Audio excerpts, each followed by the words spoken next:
I'm an alcoholic. And it's grateful. I'm really grateful to be introduced as opposed to being explained. Okay. I'm also grateful that I woke up on this side of the grass this morning, and I didn't come to, but I'm glad to be here, and I want to thank everybody for their message of recovery that I heard from Friday on. I'm truly grateful, and I feel great for listening and being a part of this program. Now, the good part of what I have to say this morning pertains to this gentleman on my left over here. If I knew better, I would have gotten a dark coat so we could all been in sync, really. In a sense. I'm the only one wearing a horse blanket, I guess. I heard Sandy B. speak on a couple of occasions. I don't remember where. I don't remember when. But I remember what he said. Okay? That's pretty good for me because I have a hard time remembering my name at times. Okay? And you're going to be thoroughly enjoyed with this message of recovery. I give you my good friend, Sandy B. Thank you, Larry.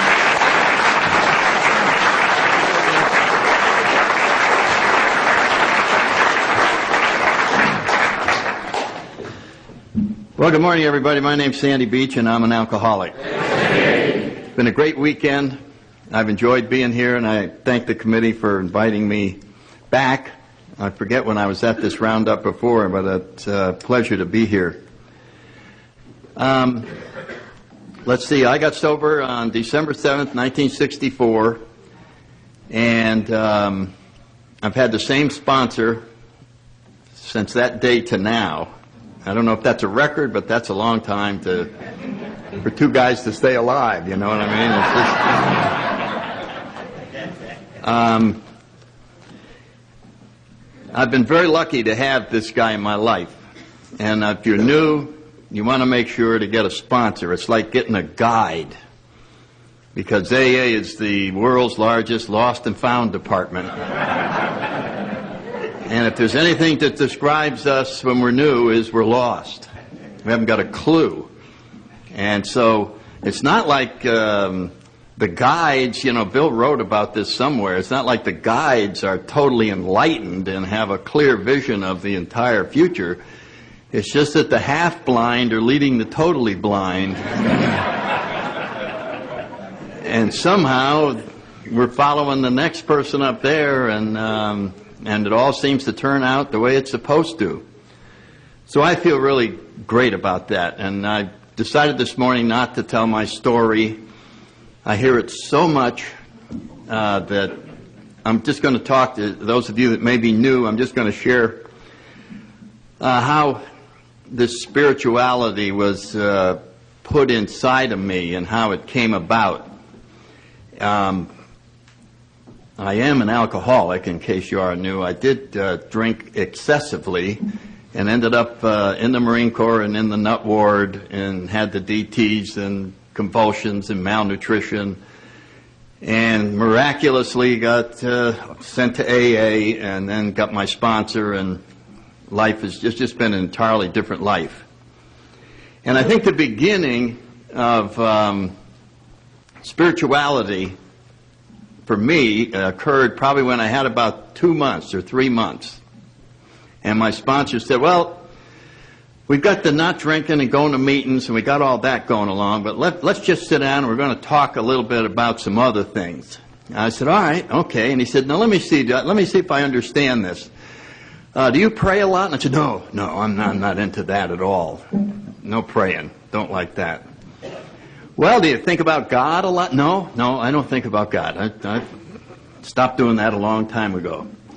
Well, do you do a lot of spiritual reading? No, not into spiritual reading. Not into that at all.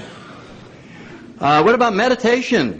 Have you tried that? No, don't like. I don't even like the name. Don't even like the idea about that. He said, well, let's see. How's it going?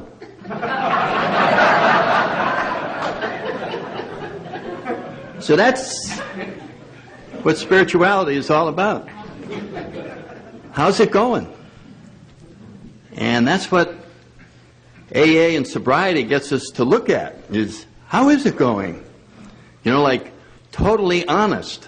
Could you get totally honest with yourself and say, how is it going? And you get honest, it's not going very good. It's really bad. And of course, that's the beauty of Alcoholics Anonymous. The emphasis is not on trying to convince us of the existence of God. That's for religions to do. What AA does is convince us of the need for God. And once we acknowledge that, the doors start to open. And so I started thinking about how bad things really were, that I was uncomfortable in my own skin, that I had used alcohol to fix the problem that I had. And so alcohol was not the problem, it was the solution. And now the solution had been taken away from me, so now I was going to be permanently uncomfortable. You know what I mean? I mean, going to meetings and not drinking made me feel a little bit better, but it wasn't making the dramatic change that I had seen in people around me, and so I was attracted to whatever had happened to some of these other people.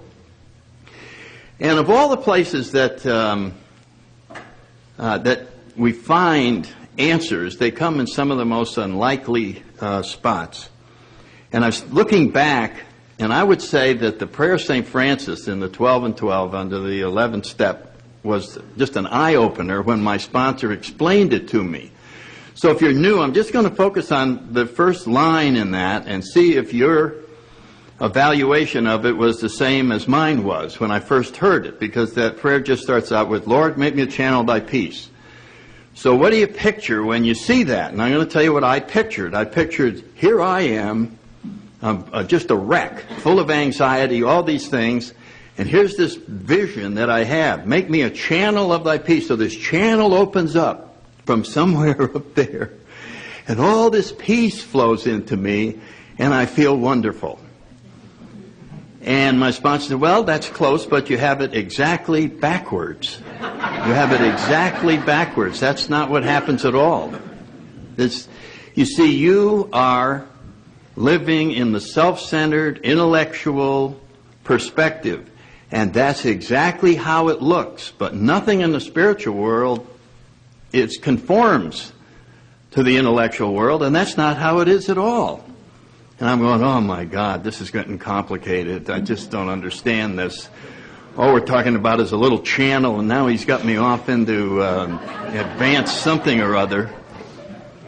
And he says, well, look at the rest of the prayer. It says, I want to be a channel of your peace so that I can go out and bring understanding and bring love and bring comfort and bring peace, so that I can go out and take care of all other people that I may run into. And he said, the channel comes from inside of you out. That's what you had the energy completely reversed. You thought you needed something. You don't need anything at all. You already have it all inside, and it's been locked in there through your character defects. It's been blocked, and that's why we have these steps to open that channel, so that all of this can come out, and you can allow this infinite supply of peace and love that's already inside of you to get out. And you're going to find the greatest joy in the world of just spreading this. And I remember going, well, it doesn't feel like that. It feels like there's nothing inside of me. It feels like I'm empty, and if I ever open this up and let whatever little was in there, I had the picture that I was like a balloon, and and then I was going to go and just be flat. And so it took a leap of faith to understand this is what he was talking about. And for me, the most amazing place to find all of this information in our big book, this is my favorite chapter, the chapter to the agnostic. I think it's the most spiritual chapter in our big book, and I remember when my sponsor gave me my big book, I had no intention of reading it. I already knew what my problems were. I knew what the answers were. I had known it all my life, so I didn't need to be bothered with, details, but he was dead serious about this book. And so I knew I wanted to make him convinced that I had read it, and I remember taking it home and pushing the pages and make them look like they were worn, and I got magic markers and just scribbled around, little things, and put the coffee cup and made coffee stains, and it looked like let a cigarette burn out on a page, and it just looked like this book had been just devoured. And while I was skimming through, I saw this chapter of the agnostic, and I didn't read it, but some of us know what's in stuff without reading it. I know that there may be some of you here that, and you just go, oh yeah, that's the chapter for us agnostics, and that's where we stay sober, and then all the rest of the people read the rest of that stuff, and the steps and all that. So when I get with it, I'll be getting that chapter, and I'll be learning how agnostics stay sober when I read that chapter. And, of course, it was quite a bit later when I actually got serious about all this and got into that chapter. And if you're new, I can tell you what the chapter says in 3 words. It says, change your mind. That's what the chapter says. If you're an agnostic, become a former agnostic. That is what it says in there. And it really helps. I mean, this is why AA is so practical in terms of spiritual things. Because it starts out, and this is where I get my definition of the disease of alcoholism out of the chapter, The Agnostic. And it says, I don't have it down exactly, but it says something like in the very beginning, if when you drink you have little control over the amount you drink, and if when you try to stop you can't do it for any extended period of time, you may be an alcoholic. Well, everybody fit in. Oh yeah, okay, I got it, that's me. I can. Little control over the amount I drink. And then it goes on to say, if that be the case, you may be suffering from a disease that only a spiritual experience will conquer. Now, there aren't too many medical journals that would show it that way. You know what I mean? Like back in the appendix of all the diseases on the planet are those that only a spiritual experience will conquer. You know what I mean? Don't go to the doctor on this one. This disease is not going to be one that we're going to be working on because only a spiritual experience will conquer this. But that's what we have. So what a disease that is. No medicine, nothing, just a spiritual experience. And so if you're like me, you go, well, I don't believe in spiritual experiences. And then my sponsor goes, next. This only works for somebody who's willing to believe in spiritual experiences. Oh, well, the only way I could get there is to change my mind. And that's really what's going on. In other words, I came in with all these old ideas about me and the world and all this stuff, and none of it involved having a spiritual experience, and suddenly I have a disease that only a spiritual experience will conquer, and I'm up against it. I'm really up against it mentally. And then the chapter goes on to say, to be doomed an alcoholic death or to live on a spiritual basis are not easy alternatives to face. Now, if you don't think that's a funny line, think about that line. To die an alcoholic death or to live on a spiritual basis are not easy alternatives to face. Why is that so funny? Because when we're new, it's like we're on a quiz show and they bring us up and they go, we got 2 doors and you have to choose one. You ready? Die an alcoholic death or live on a spiritual basis. Oh, man. Whoa. That's it? You know what I mean? There's no door 3. Just coast along like I've been doing.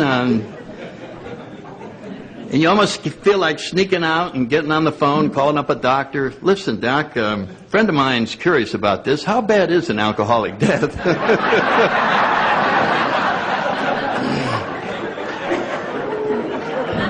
Because I already know what living on a spiritual basis, I've never done it, but man, when I imagine it, because what do I know? So I got to imagine, what would living on a spiritual basis be like? So what do I have? What are my role models? And I think the biggest role model I have is Mother Teresa. You know what I mean? You can't get beyond that. And I'm going, that's wonderful for her. You know what I mean? But I'm going, I'm going to give all my stuff away and I'm just going to be over in some little poverty place just taking care of people for the rest. It's almost like, what about bowling? I mean, does it have to be that intense? Does it, you know what I mean? I can't get too spiritual. I might give all my stuff away. So I've got to control, I mean, this is the mind trying to come in here, talk about half measures, you know what I mean? Yeah, I'd like to get half spiritual, and and it turns out that there's no half help available. There's no middle ground. You can't get a little bit sober. You can't get a little bit spiritual. And so that's what makes it such a monumental program. And so I'm sitting in there looking at this stuff, like, whoa. And then we start talking about what the bottom really is like if you went back to drinking. And then I go to meetings and I hear people who were willing to go beyond the nut ward and the and get sick beyond where I dreamed of ever getting. And as I started realizing this was the only alternative, that if I continued drinking, that was going to happen to me. That was the most spiritual thing I could be doing. And if you knew, that's what you want to focus on, because that will get you in to the open mind that is so necessary. Nobody's going to jump up with the proof of the existence of anything. But if you understand the hopelessness of your situation and the reality that you're powerless over alcohol, we might embrace this alternative. So it's almost like we become spiritual by default. You know what I mean? I wasn't planning on this. I would have never chosen any of this. I'm not that kind of guy who's interested in any of this stuff. I just had a deal. It's just like the mafia made me an offer I couldn't refuse. You know what I mean? It was like, you get spiritual or Guido comes by. And so this almost sounds, like, wow, what a strange way of getting people interested in spiritual principles. But let's face it, that's how we all got interested, whether we admit it or not. It was because the reality of our own nature was explained to us. And it was explained that our problem was lack of power. And so I wrestled with this. And what I wrestled with was not wanting to lose total control over my life. I wanted to become a little spiritual, but keep some bad stuff just to have fun with. You know what I'm talking about? And so when I look at, we started into the 7 deadly sins, and we got to get rid of all of those, and I'm going, okay, pride, get rid of that. I don't want pride. I don't want anything to do with pride. And then I kept going, no, but I'm proud of this. And I always found exceptions. And I remember there was a meeting up in Washington. It was an old group. I mean, this group had been around for a lot of years, and they had, I don't know if you remember the old groups, they used to have like about 50 character defects listed on a big board, and somebody had hand-painted them all. And lo and behold, on that board, there wasn't pride. It was false pride. And I remember reading that, and I said, that's it, false pride. That's bad. But some pride, like my pride, would be all right. And I was in the Marine Corps at the time, and pride, I mean, I tell you, I must have gone 4 years just on the word pride, trying to justify it. And it's, of course, like it says, it's not by accident that it heads the list, because it ends up justifying all the rest of them. Got to have some pride.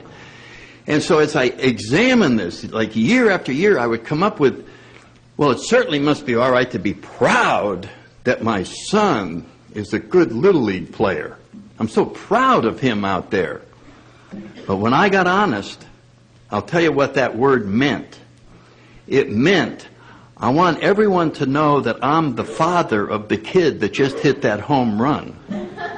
And he never would have hit the home run had I not been the father. And I see you giving him a lot of the credit for that home run when it really belongs more over here. You see what I'm saying? It was, the pride always came back to me. And as I moved along a little further, I suddenly realized that I had the wrong word for what I was trying to express. And the correct word was grateful. I'm so grateful that that boy has all that talent, which he got not from me, but from God. So if anybody wants to applaud that home run, give God a big hand, because that's where the credit goes. So it was a question of inventorying and going in. So pride was a hard one to even make a beginning on. Greed. When I first got into AA, I didn't want to hear anything about the steps. I didn't want to hear anything about meetings. I just wanted a loan. I just needed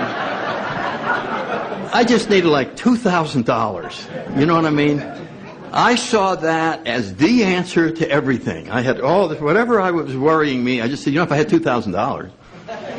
So I just saw this greed, just the idea of not wanting to take care of myself because there was so much lacking inside of me. I felt this lacking because I was not interested in spirituality. I was not going to understand that I could be filled from the inside out. I saw that I had to get things from out there. And so I just went right through the whole thing. Envy, of course, I remember, everybody, look at that car he's got, and I got this piece of crap, and I can't even afford a battery for it, and I won't be driving it till next Wednesday when I get paid. And you remember all the things that are going on. And then lust. And I remember going, lust? I want to get totally rid of lust? Any of you all just think about that? Like 100% gone? Does that worry you at all? I mean, or am I the only one? I mean, is that zero lust, right? Zero.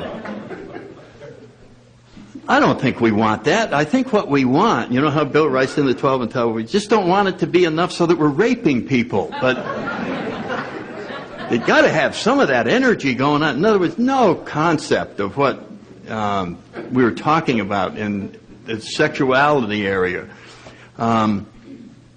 Gluttony. I'm too skinny, so I could skip that one. That was one of the ones I could just go by. But procrastination, being lazy. I'd love to just not do anything. When I retired, it took me 1 minute to get adjusted to it. It just was like, whoa.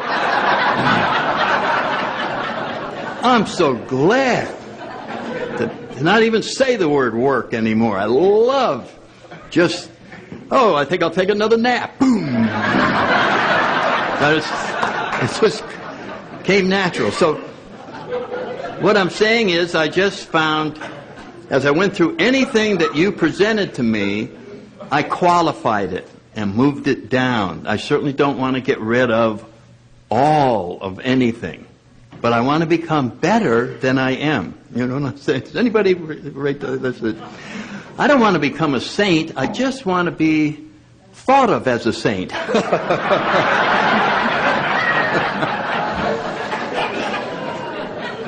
I don't want to be honest. I want to have a reputation for being honest, and then people will deal with me in business, and I can take care of them as appropriate. You know what I mean? I'll be honest most of the time, but man, if we're not making our quota, we got to get in there.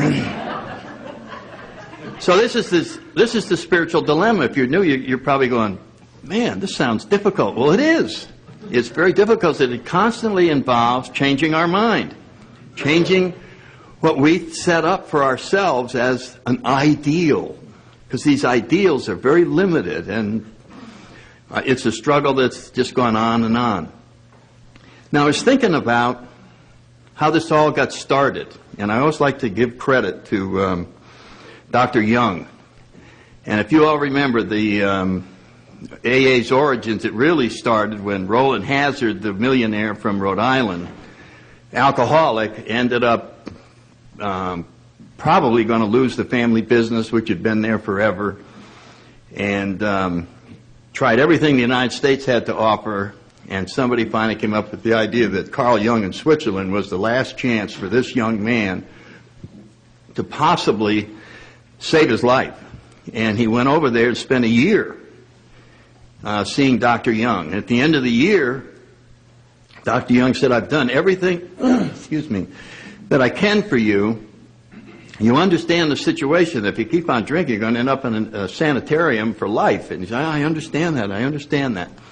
So I think I've made all the changes I can in your personality. Good luck. We'll see you later. And Roland left and got as far as Paris, where someone asked him the wrong question. They said, would you like a drink? He said, yes, I'd love a drink. And he's drunk again. And he came back to Dr. Young after some drinking, and again in total despair, and said, look what happened to me. And this is when Dr. Young just said the most humble thing I can imagine for the world's greatest psychiatrist, talking with this millionaire. And he said to him, there's nothing I can do for you. And whenever I see that, I think about the end of our readings in chapter 5, when it said, no human power could have relieved our alcoholism. And certainly Dr. Young symbolized the epitome of human power that was available at that time. And here was the absolute zenith of what could be done by mankind, and it looked this alcoholic straight in the eye and said, there's nothing I can do for you. It was the ultimate first step. Do you understand powerless now, Roland? And it hit him like a ton of bricks that, oh my God, it's over for me. And Dr. Young said, now I have heard of some cases like yours where people have gone and sought a spiritual experience and they have recovered. So I would suggest to you that you go out and look for some sort of a spiritual experience. And Roland did. And he found the Oxford movement. Oh, thanks, Dan. 1 second.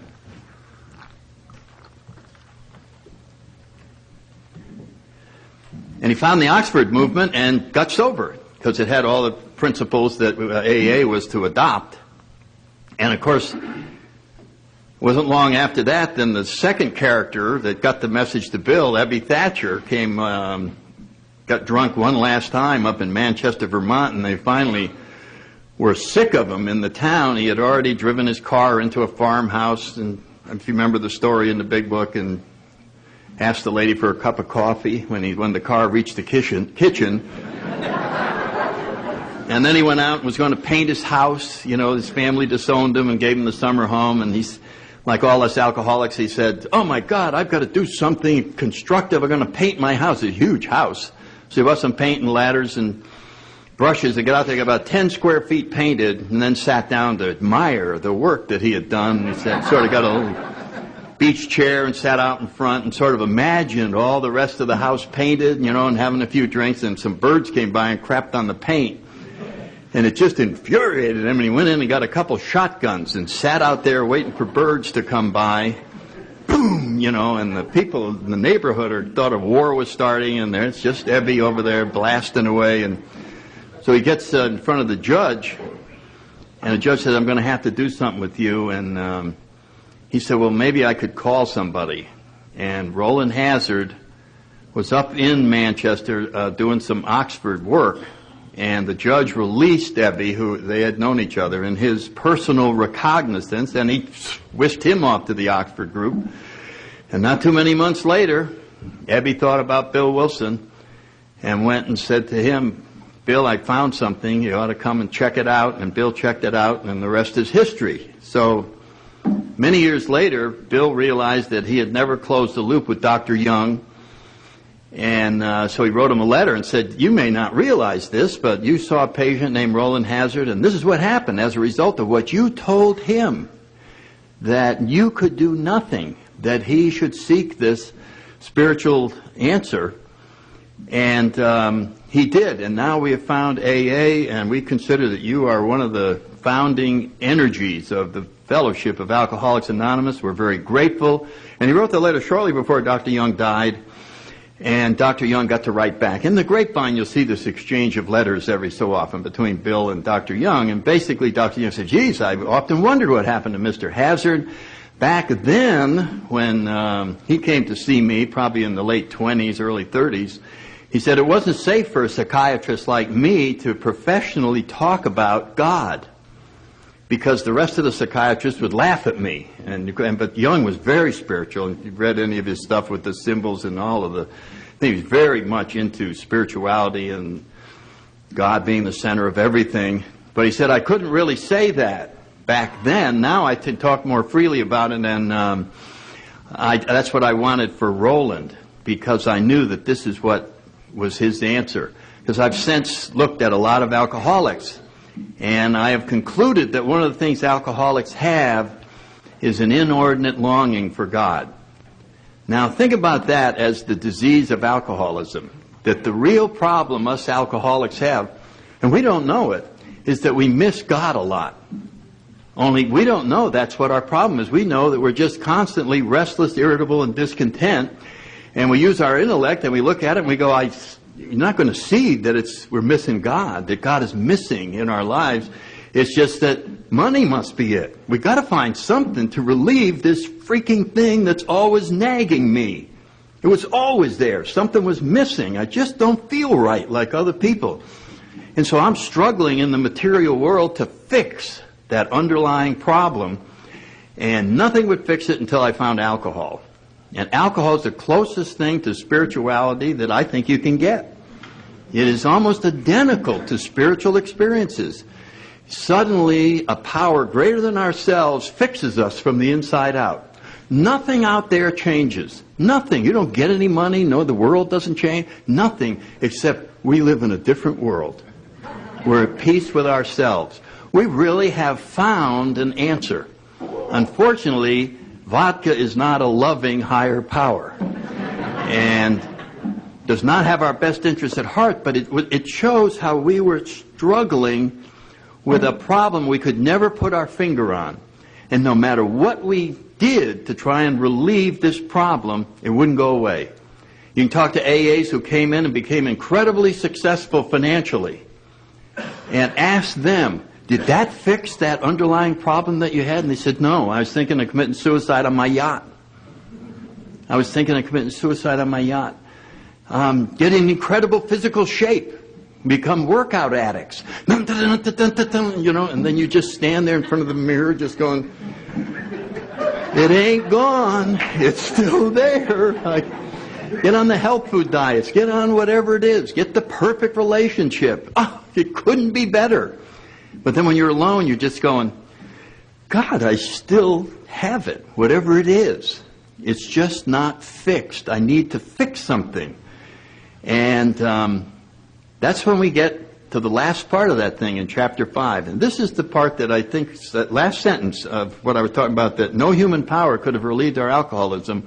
And then the next line, but God could and would if he were sought.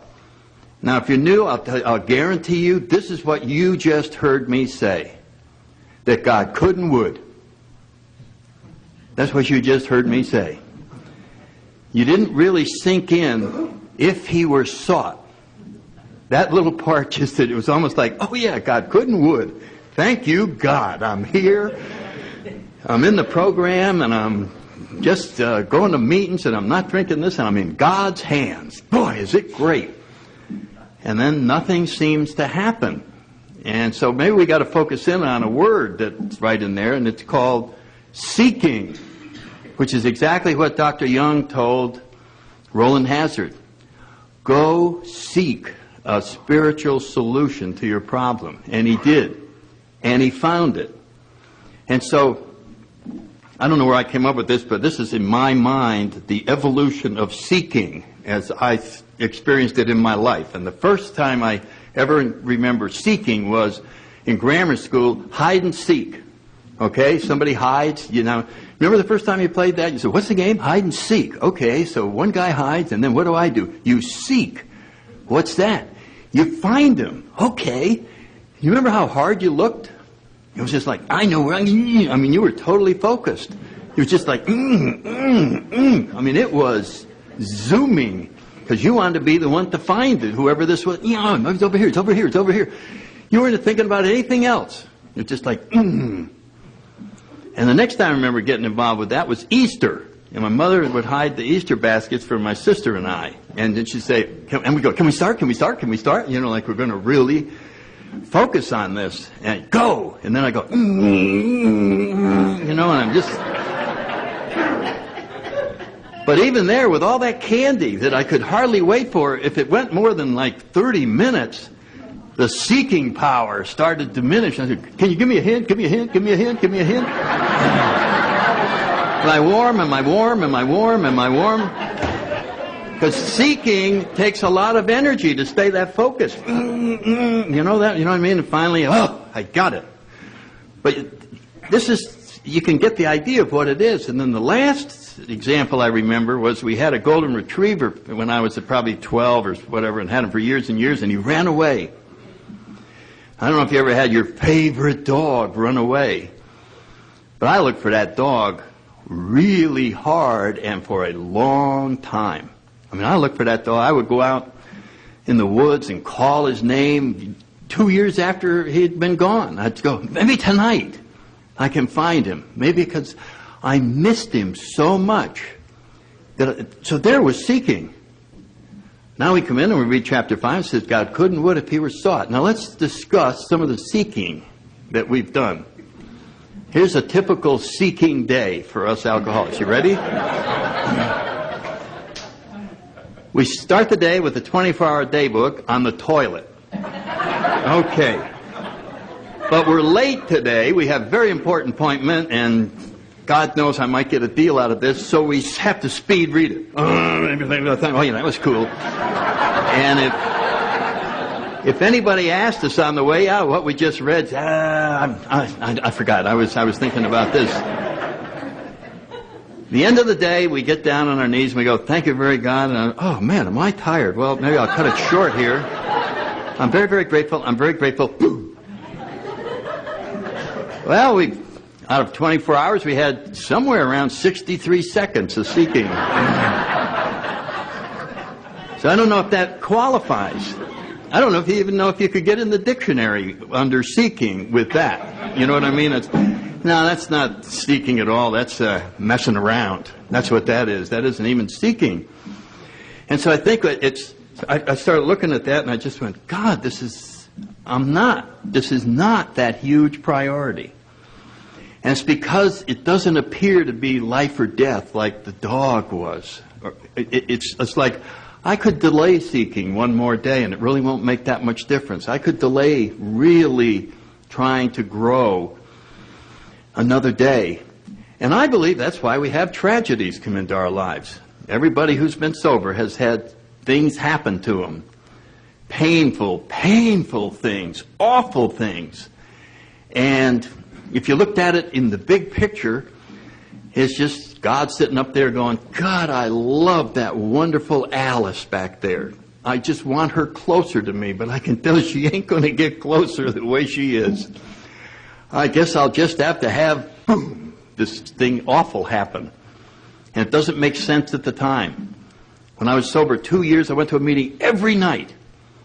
I did everything my sponsor told me, and I didn't get promoted in the Marine Corps, and I'm out.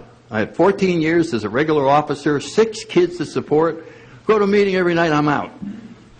And I remember going to meetings and people would say, anybody got a topic? Yes, I get a topic. And, you know, what's the topic?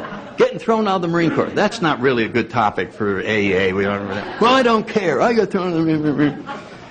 And I heard that stupid advice that you hear in AA with people they don't even listen to your problem. They tell you stuff like double up on your meetings, work with new people, say the Serenity Prayer, say the prayer of St. Francis.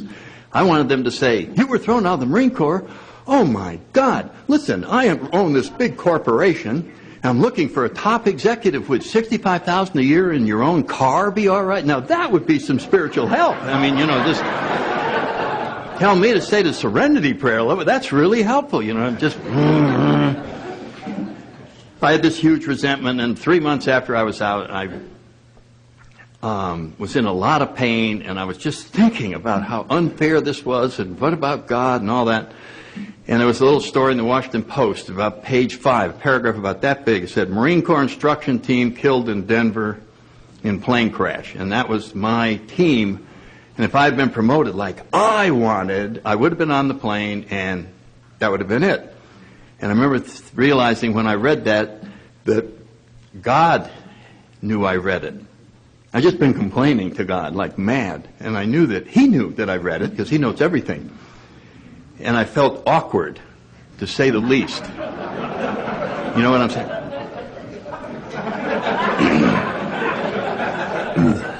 And so I said, well, if you just told me that was going to happen, I wouldn't have been complaining about all this stuff.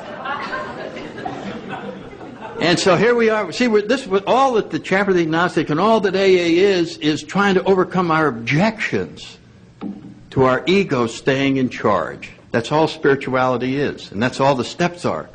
All the steps are is that we have all these obstacles called character defects that are blocking this channel, and none of this stuff can get out. So we have you can put a lie detector on most of it. Have you ever had any contact with God? No. And we'd be telling the truth. It's blocked. We can't have any contact. We shut it up and the disease cemented it. I mean, it just sealed it. So we're telling the truth when we say, I don't have any of this at all. And so that's what this is. We just got to pull all this stuff out of the way so that the channel can be opened again.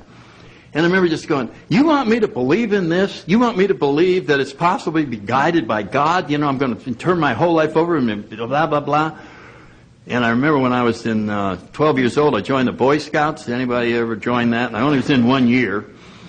And we went to the thing, and probably after about the 10th meeting, the scoutmaster got up and he said, this is a compass. And I'm going to explain how the compass works, and then you can keep it in your pocket, and if you're ever in the woods and you're totally lost, and if you don't find your way out, you're going to starve to death or freeze to death or whatever, but this compass will get you out.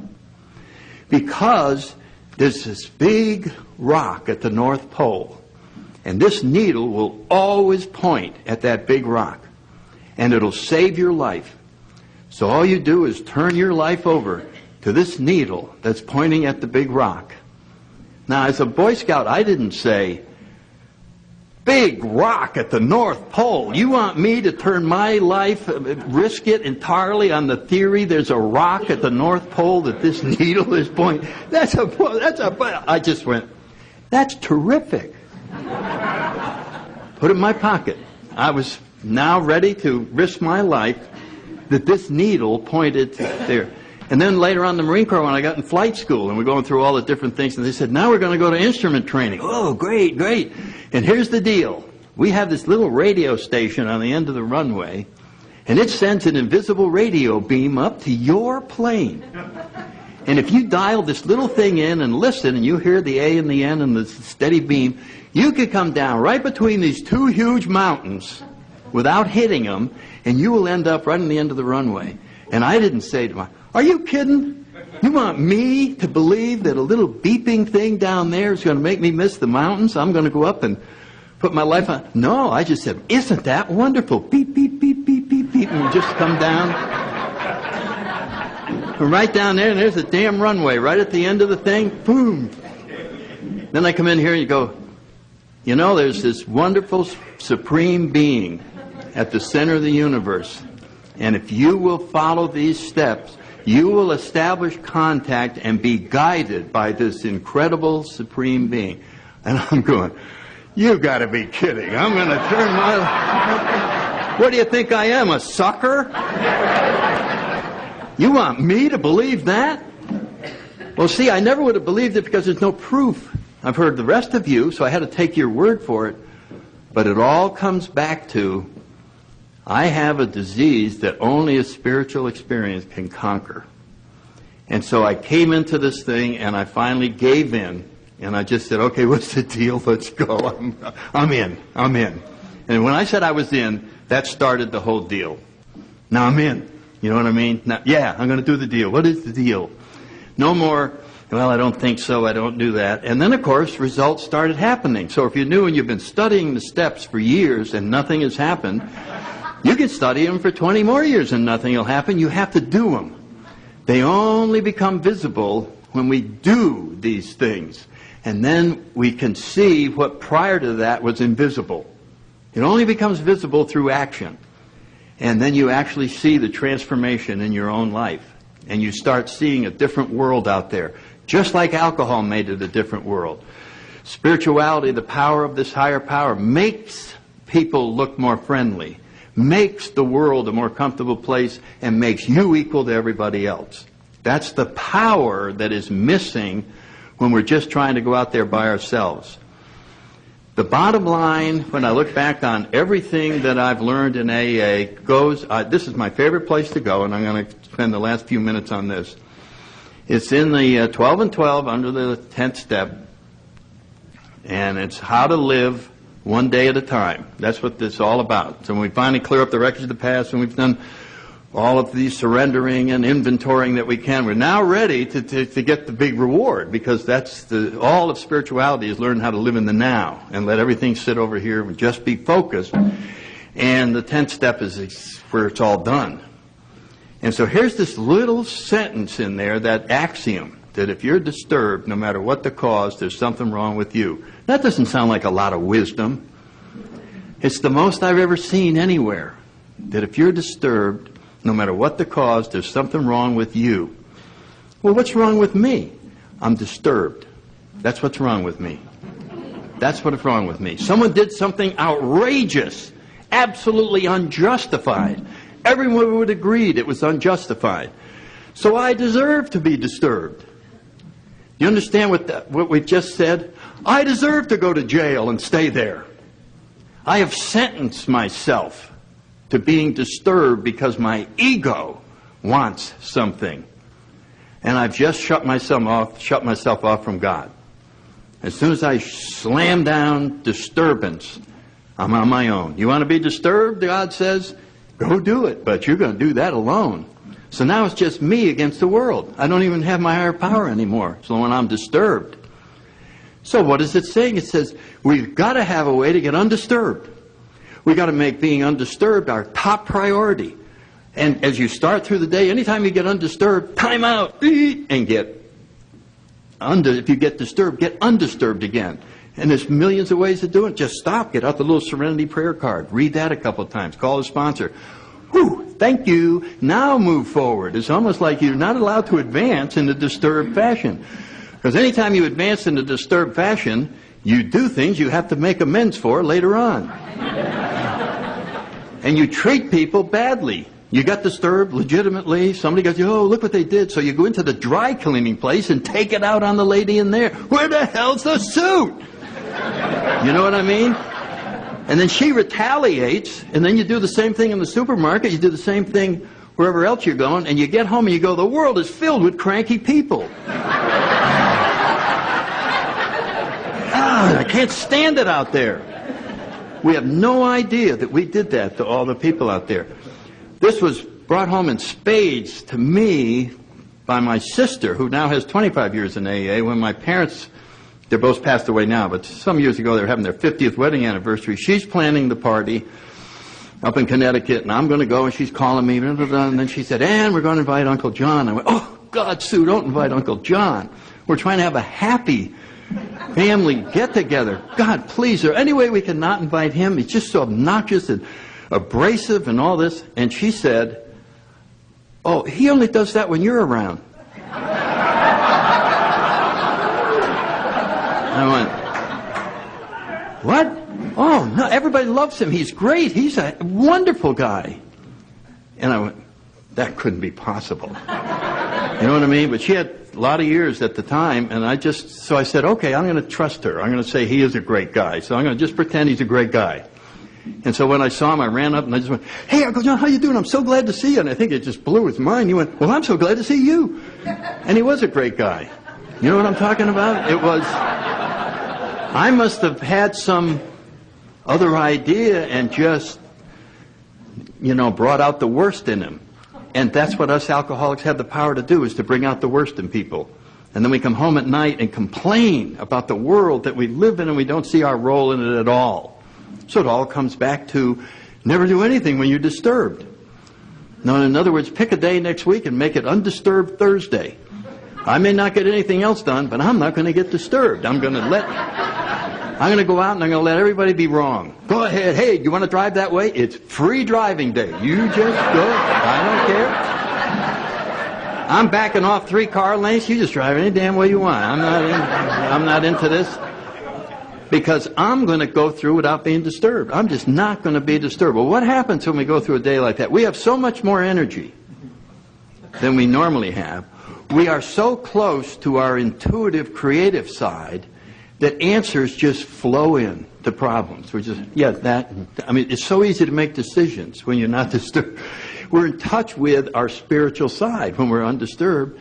We are allowing God to flow through us and guide us in our thinking and our actions, and we're treating people in such a loving fashion that they're loving us back. We come home at night, we just go, man, I ran into the greatest people today. It was just amazing, the people that I ran into. And so when you look at that in the 10th step, it just said, now how can we stay undisturbed? Well, it suggests the spot check inventory, but there was the 4 points, the honest analysis of what's wrong, really be honest, what's going on here? Is it my role or was it them? If we decide that the blame belongs somewhere else, we forgive them. If we decide it's our fault, we make an amend. And a top priority is self-restraint in the very beginning. And that's what we talk about. Go out of the house in the morning with a 10-second cushion. Let anybody do what they want. And if we get disturbed, we allow 10 seconds to go by so we can get absolutely furious and then come back down before we do anything. And this to me is just one of the great spiritual things that I've picked out of living a day at a time. Is if I'm undisturbed, I treat other people like God's children, and they treat me back, and I come home at the end of the day, and I go, what a great day. And it all was because of the priorities that I put in my life. And the last thing that I was going to talk about was forgiveness, because my ego sets limits on that. Yeah, I can forgive up to a limit, up to a limit. You know what I mean? But sometimes people go over the line. They shouldn't be forgiven. It's almost like that's going to hurt them. The only person that hurts is me when I decide not to forgive. So I'm trying to go, has there ever been a teacher, has there ever been anywhere where they sort of gave us a clue as to what the limit might be? And I was thinking about a teacher that we had about 2,000 years ago, and they're nailing him to a cross, getting ready to kill him. And he said, forgive them. They know not what they do. So in my scorebook, when something awful happens to me, it has to exceed being nailed to a cross and killed in order to qualify for not forgiving. Okay? In other words, I think that's sort of the standard. You have something that's worse than being nailed to a cross and killed, I'd go ahead and hold on to that one.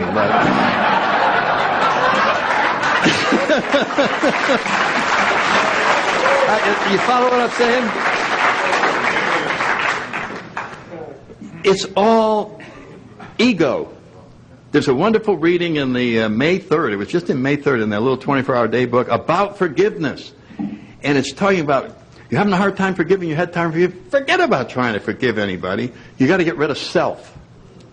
You've got to get rid of self. You know the prayer of St. Francis, we have to kill self. We have to kill this ego. We got to get rid of this self-centered part of us. And as we work on that, by applying our principles, talking to our sponsors, praying, meditating, whatever it takes, if we can reduce that self down to a nothingness, we will find there's nothing inside of us that remembers the injury. Because the only part that was hurt, the self, is gone. And we're free. We're free. So it's always a test of our self gets hurt, and that's not who we are. That isn't us at all. We're the person behind all that. And to me, that's what spirituality is the willingness to take this journey with the hope that we will finally solve that fundamental disease, dis-ease, that has been inside of us all along, that Carl Jung suggested. We just miss God a lot. And part of us is dying to get back in contact. We're just dying to get back so that we have this channel so open that all of our needs are being taken care of from the inside. And therefore, we don't need anything from the world. So we can just let it go. We can just have a wonderful time and see where we can be useful. Useful is, we just have that throughout our literature. Make me useful. And so it's a question of giving God all the credit, just becoming an instrument.